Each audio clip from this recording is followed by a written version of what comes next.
Welcome to Tabletop Tommies. I'm Johnny. And I'm Phil. And in today's episode, we're sharing our second custom mission, which we have written for your gaming pleasure. Obviously, it'll be found in all the usual places on the blog, and we'll probably share it on the old Facebook feed. So this one is a bit of a twist on timely objectives.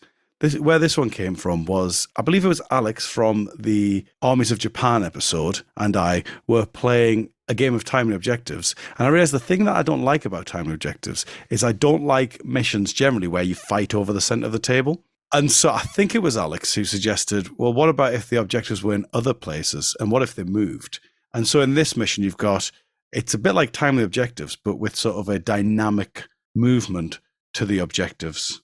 Is that a good description of the mission there, Phil? Yeah, so it's an objective mission, but it's also got an element of movement as well. So it combines two of those three key parts of bot action missions. What it doesn't have is kill points. Yeah, maybe we could add that to a future one and hit the trifecta. Too much, Johnny. Too much going on.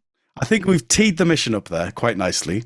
I think it would be good now just to dive into how to play it before we talk about sort of the strategies you might want to employ. Obviously, if you've got the PDF open, you can follow along with that. If you're driving or something that requires your eyes, don't do that. But Phil, do you want to talk through how you would set the table up for this mission? Absolutely, Johnny. So this mission has 4 objectives. They start 6 inches from each person's table edge. So they are 6 inches into the board from your table edge. On one side, they are coming in from 12 inches, and on the other side, they're coming in 28 inches. And then you mirror that. Actually, that's wrong. I don't know how to explain it. Let me have a go then. So if you imagine there are 2 objectives in your deployment zone, 6 inches from your table edge.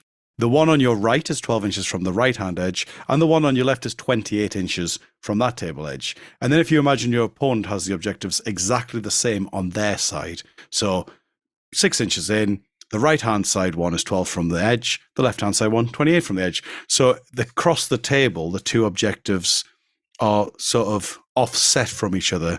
So you see it goes my right one, and then on your side, you've got one between my 2, and then on my side, my left-hand one is between your 2, and then obviously you've got your right-hand one on your flank. I think that's probably as close as we can get to a picture with words. Any improvements, Phil? No, that does it. So 4 objectives. You've got 2 on your side, 2 on your opponent's side.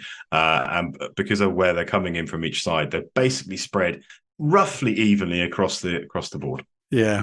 I think when we post this one, we should definitely put the map of the mission as the sort of the preview, so that when you click on that link to listen to the episode, you've already seen what we're trying to explain with words that is so much easier with a picture. But moving on, it is a first wave mission. One of my favorites. How do you feel about first wave, Phil? Do you prefer dice in the bag? No, I like first wave because it's nice and quick. Yeah, especially at a tournament. Yeah, you're not spending 10 minutes or so working out what you're going to reserve, you're going to deploy, then doing your deployment, and then doing your 4 deploys. Yeah, exactly. I really like first wave for that exact reason. You pick a table side, you choose what's in reserve, you're good to go. Basically, battle begins. Out on that note of forward deployment, that is in play, as is outflanking. And so I want to consider, would you like to talk about what happens with the objectives in this one? Because obviously it seems a bit dull if you've just got 2 objectives in each of your zones. It seems like one of the most boring ways you could set up key positions.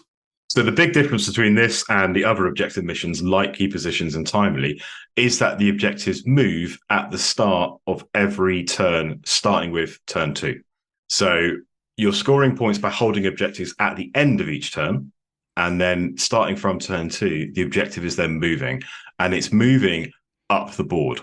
So what you end up with is that the objectives that start in your deployment zone will move towards the center line and then continue towards your opponent's table edge. And likewise, their objectives, which start in their deployment zone, move towards the center and then continue towards your table edge. Yeah, so every turn they move 6 inches up the table. So at the start of turn 2, they're now 12 inches up the table. Start of turn 3, they're 18 inches up the table. Start of turn 4, they're halfway across the table, 24 if you're playing on a 4-foot table. And then turn 5, 30, 36 at the end of turn 6. There is a potential turn 7, where they'd be 6 inches from your opponent's edge. And so basically what happens is if you play a full 7 turns, the objectives end up basically mirrored across the table. And as you said, like in timely objectives, it's not who holds them at the end.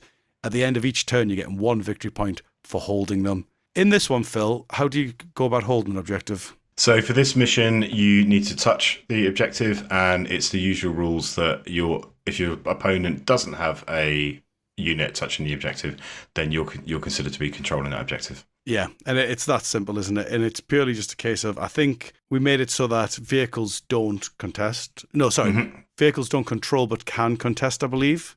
Yeah, so it's the same kind of, it's the rulebook element there whereby they can't control, they can contest. So things that control would be your infantry, your artillery, and depending on you and your TO, you might also say your infantry in the transport can control. That's something that often changes depending on who's running the mission, doesn't it? Yeah, exactly. But generally, we've set it up so that it's as close to rulebook as possible, just with that touching so that it's really nice and clear. We always sort of use a 2-inch circle. Obviously, you could try this mission where you just do within 3 inches of it. That would also be fine. But one of the little differences from timely objectives, which is worth highlighting for anyone who's played timely a lot, is in timely objectives, because everything's static in the middle of the table, they set a minimum squad size so that your sniper team who can forward deploy can't just sneakily grab you some cheeky victory points at the beginning of the game. Because your objectives are starting in your deployment zone here, there actually isn't that criteria, and anything that would normally be able to hold does hold in this one, because we don't have to worry about that. Yeah. I think that's basically the technicalities covered, isn't it? Yeah, in terms of the mechanics, yeah. And then in terms of the victory conditions, it's the person who has more points at the end of the game than the other. Now, like our previous mission, we've described it as minor and major victories. So a minor victory, if you're using major and minor, would be having 1 victory point more than an opponent. A major victory would be having 3 more. You might want to change that and say, for example, that it's just having two more than your opponent, and that's a win if you're not going to do the major minor victory conditions. Yeah, I really like the major minors, though. I don't know how you feel about them, but when we ran English Open, one of the things I noticed is we got very few draws because of it, which meant it was really easy for us to sort of to pair up the players based on performance, because it was very rare that you'd end up with a draw. And it also nicely separated the players who were doing really well from the players who were sort of scraping wins. Yeah, I really like it in events and tournaments, more so than your win, draw, loss mechanic, especially if it's 3-2-1 win, draw, loss, because by having the major and minor victories, you have more room for mathematical manoeuvre over the course of 3 or 5 games. Yeah, that was the other thing I was just thinking about, the fact that it's really easy when there's only win, lose, draw. It's really easy for the players to work out, oh, well, that person's got 5 wins. They're sort of untouchable. But if someone's got 5 minor wins, and then there's another player who's got sort of 4 major wins and a draw, and you're going into game 6, it's still all to play for there. Yeah. And so, yeah, I like it both as an organizer and a player. I think it's a way to go. Obviously, down the club, it doesn't really matter if you win, unless you really want to rub it into your opponent's face that I majorly beat you. And neither of us would do that, would we, Johnny? No, not down the club. No, not down the club. Maybe it's at a tournament if I came 5 places above you. Anyway, so strategy-wise, we now know that basically each of us have these 2 objectives. You're moving up the table. Actually, before we talk about the strategy, I'd like to spend a moment just talking about sort of how it plays. Like, from my experience of playing it, I have sort of one view of how it feels to play, but I don't know what your view of... So we've played it a few times, and I think the first time I played it, for the first couple of turns, I was scratching my head because I was a bit like, where is this going? Literally, obviously, the objectives are moving, but I was trying to work out at what point do I need to change my position on the table relative to the objectives. But then when I worked out, do you know what? I don't need to just run after my objectives all the way across the board. I can shuffle to my left or right, or shuffle to my left, sorry. The whole game changes. Yeah, and I think the thing that I really like about this is what you just highlighted there, where normally if it's key positions, the objective's always going to be there. You don't really have to think about sort of, oh, next turn I need to be here. With this one, what I like is you're sort of thinking, all right, if I send a squad in advance of the objective's going to come to meet them.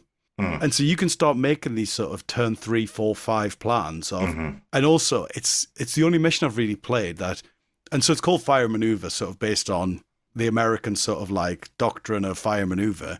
And it does feel like that, where sort of you've got one squad might be holding it this turn and sort of laying down fire while the next squad's advancing up to sort of capture it for next turn. Mm-hmm. And that's how I felt playing it. That it did feel a very thematic mission. The tactics are absolutely about leapfrogging and running forward. So having played it a few times, I've now worked out different ways of playing it to be most effective with regards to scoring the points. So initially I was thinking, okay, if my objectives are moving from my table edge to the opponent's table edge, I'm going to move up with them and keep potentially moving up with them when they cross that halfway point at the start of turn 4. Obviously, you don't need to do that because when you get to the halfway point, all the objectives are in a line, and turn 5, the objectives that were in my opponent's table side of the board are now coming into mine. So if I shuffle to the left, I can then jump onto those objectives as they come back towards my table edge. So one option is to move forward for the first 3 or 4 turns, then shuffle and move back, for example. Yeah, exactly. And that is one of the ways to play it. Exactly as you say, you move up, you jump across, you come back. I was just, as you were talking there, I was just doing the quick mental maths of why I chose those distances. And I realized that the one between the sort of the one on your right and the next inward one for coming at you from your opponent's side, you've got 12.28. So that's a difference of 16 inches. Yeah. Which so means you can't run onto it. Yeah, exactly. So that was deliberate to mean that a squad who's in the middle on yours can't just run directly across. So if you are planning that strategy, you need to be thinking about, well, what squad's going to go up to meet that one? Because again, the two that are 28 in, quick maths now, 56, there's 72 inches across the board. What does that leave as a remainder? 16. So again, they're 16 inches apart as well. And so all of these objectives mean a little bit of pre-planning is involved. And that's why I really like this mission. I really enjoy playing it because it's a lot more like chess than a lot of the things where everything's in the middle. Sometimes I feel turns into a bit of a dice game. Because if you both just decide, screw it, I'm going to gamble on just fighting in the middle of the table with no strategy. It's just who pulls their order dice first, who gets the best shooting round, and that decides the game. And that always feels like a bit of an anticlimactic game for me because there's no real strategy in that. The other way to think about it as well is because the objectives move at the start of the next turn, is whether you get into position in the preceding turn before the objective moves, so that when the objective moves, it moves to where your unit already is, or do you run the risk of, I'm going to advance or run onto the objective during the turn when the objective is ahead of me. Now, the danger there is that if you fail an order test, you've got too many pins, or you get wiped out, for example, you're not able then to run onto that objective and score those points at the end of that turn. So there's another thing to think about, which is when I'm going to make my move with regards to being in position to claim an objective. Do I sit there wait for the objective to come onto me, or do I wait for the objective to move and then in that same turn I move forward onto that objective and hope I'm still there by the end of the turn to score the points? Absolutely. And that also leads on to something that I've been thinking about with this one, where it's all about timing. Because let's say what I'm doing is I've the objective in my deployment zone, it's behind a wall, so I've put a squad on it, and then I'm going to move the squad forward so that it lands on them next turn, basically. Now, the problem is, if I do that at the beginning of the turn, they get in position, but now they're in the open, so they might get wiped out. Yeah. But if I wait till the end of the turn, my opponent knows that might be my plan, and so might put some pins on them, and as you say, they might fail their order test. And so even the timing within a single turn, when do I choose to activate the squad, becomes huge, especially as you move into sort of the later turns, turn 3 and 4, where it might be behind a woods, and you're going to have to commit to going through the woods and be visible to everyone. And I really like that element, that you're sort of thinking, oh, when do I go? And that's why I think the sort of the classic 2 small squads covering each other's advance is the way to go. Because you have one squad that's behind that runs forward 12 to capture it. It moves on to them. They can just go down to get it that turn. And then the squad that was behind, they can then run 12 to get onto it for the next turn. But obviously, if you're doing that, you're not doing any fighting at the same time. And so you have to think about that as well. And it doesn't work when the objectives start moving through rough ground, dense terrain, woods, ruins, and so on, because you can't run onto it. So there is a lot of pre-planning and pre-thinking. The third thing, just to throw into the mix, is outflanking is allowed. Yeah. So there's another whole strategy here, which is, do you outflank? When do you bring them on? And do you outflank onto the objective that is closest to the edge that you're outflanking onto? Or do you push into the middle of the board and potentially start threatening those middle 1 or 2 objectives. Yeah, and I think the outflank decision ties into the original decision that you actually talked about, where so when you first saw it, you thought, I've got to keep my objectives and push all the way across the table, and then realized actually you could play this where you sort of take the middle of the table and then retreat backwards. Either way, at some point, you're going to have to knock your opponent off. Mm-hmm. And so you can either think, I'm going to knock them off at some point and get a couple of extra points over them, or you could rush forward and just do a full spearhead, stick with yours the whole way up, and just sort of fight a meeting engagement almost, where you're just trying to wipe them out. And so your outflank decision, I think, depends on that. Are you going to go all in across the table, or are you going to play tactically up the table, back across the table? And if you are going all in, I think you outflank to the side, you outflank to the closer objective that's moving forwards for you. And if you're planning to do the tactical retreat, you outflank to the side where the objective's coming back with you. And I think there are times I've played this where I have outflanked to my opponent's, the one that's 12 inches from my opponent's right-hand edge that's moving towards me. I've outflanked on that turn 3 with something like a flamethrower in a jeep, something in a transport that's going to get close and wipe a squad. You do it with the last dice, knock them off. That gets you that 1 victory point advantage. And then obviously you then just have to block them from getting back on it next turn by sort of like using your jeep as a bit of an obstacle and all that stuff. And meanwhile, if you're still getting 2 victory points every turn, you're going 1 victory point up. So that's one strategy that I've employed that I found worked quite well. We've played it, and you were using your German mechanized recon Fortress Budapest list.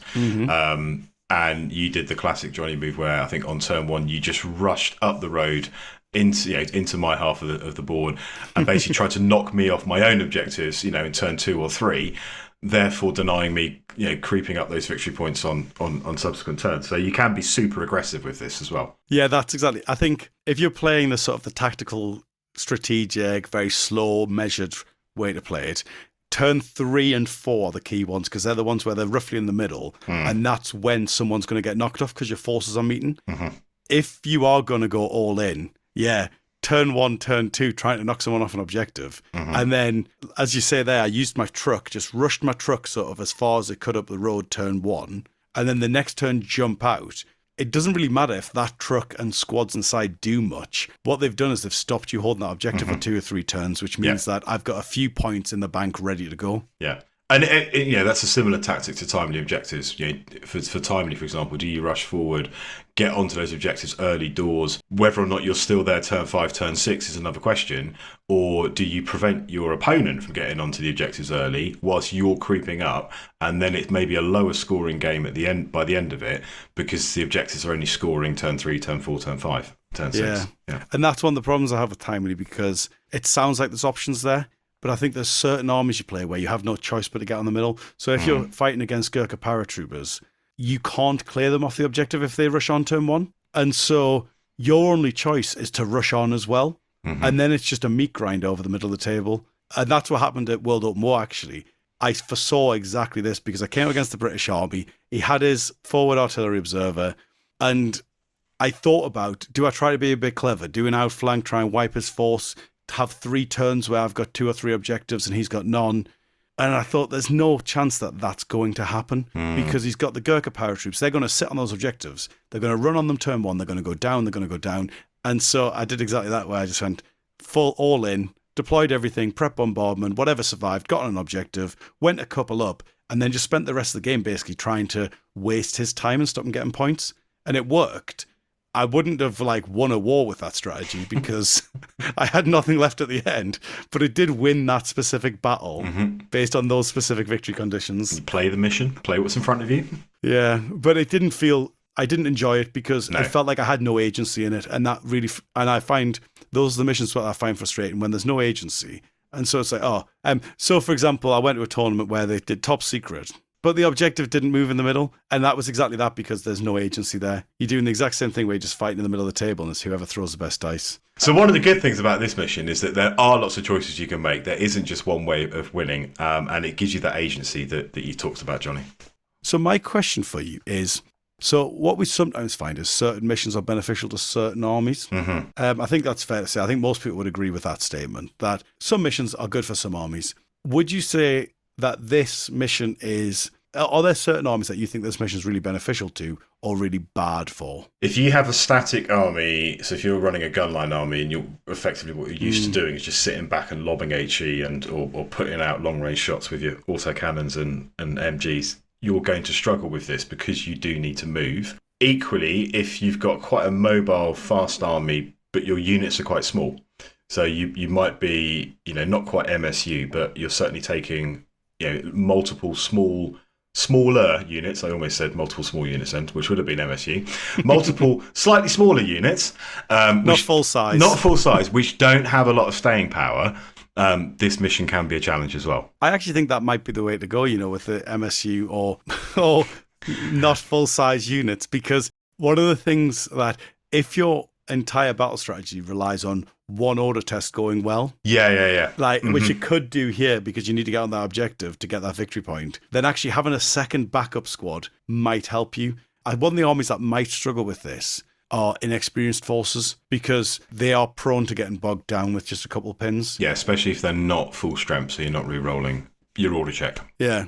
And so maybe sort of your veteran forces, but equally, obviously, the problem for your veteran forces is you have less squads to hold the objectives. And so, because actually what's going to happen sometimes on this is one of your squads just needs to stand still and they're not going to be fighting the battle. They're just holding the objective. And so if you only have 10 units in your whole army because you've gone very veteran heavy, yes, you're going to pass all your order tests and keep moving and stuff, but you're at a risk of being wiped elsewhere and sort of losing the battle overall because people are just basically meet an engagement to you. It's probably a mission that does actually favour a balanced force. So you don't want to lean too much into any one of the normal builds that we see. Having the number of units where you can react as you need to is useful, either because if one of your units gets wiped and you're no longer going to be scoring on an objective, having a unit that can react to that and maybe get onto that objective is beneficial.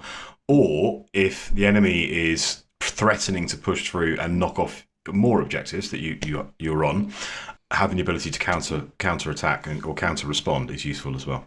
And this is, I've just had a thought there as you were talking about it, and this isn't necessarily a strategy idea. This is just something that I think would be really cool. But if you took one of those big tanks like a Char or something of that ilk, and you put it in front of the objective, and then every turn just advanced it in front of the objective while the infantry advanced behind, very World War I style. Yeah. I don't know if that's strategically strong, but it would be really cool. It's one to try at the club, maybe not at an event. Okay, I've got a great idea, and then it doesn't work. Yeah, because also what could happen is the one that's coming towards you between yours, your artillery's going to get that eventually. If you deploy your artillery on that line, your artillery can capture that eventually. And so you could take French with 2 Chars, one on each objective just in front of it, with 2 squads behind, just advancing up with the tank until they get all the way to the opponent's deployment zone. Obviously, the risk is if your Char gets wrecked, you're in trouble because you've lost your portable shield. Oh, and one play note for this. One of the things I found when I played this with Mike of the Soviet episode is what we found is as you're moving those objectives up, we found that they are prone to sort of drifting. And so what we always do is we measure from the side again each turn just to make sure we haven't drifted too much. Obviously, a little bit of drift doesn't cause huge problems. Oh, and one other thing actually with the houses. Now, when we played houses with this, what did we do if it went to a house, Phil? If it went into a house, that was fine. The objective was in the house.